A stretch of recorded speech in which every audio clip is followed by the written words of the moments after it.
সারের যে গোস্ত নিয়ে যে আনন্দ, কোন আনন্দ যে সার করছে আল্লাহ জানে।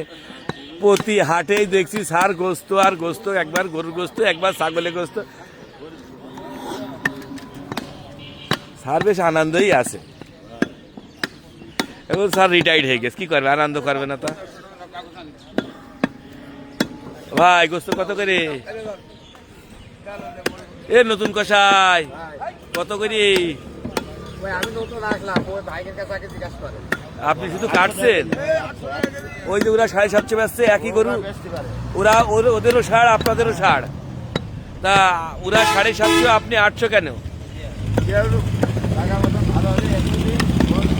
তাই একই বাজারে হচ্ছে দুই রকম ভাবে দুটোই ষাড় দেওয়া হয়েছে, তাহলে বৈষম্য ইয়ে কি আমাদের দেশ থেকে দূর হইল? হয়নি। এত আন্দোলন এত কিছু, তারপরে বৈষম্য থেকেই যাচ্ছে।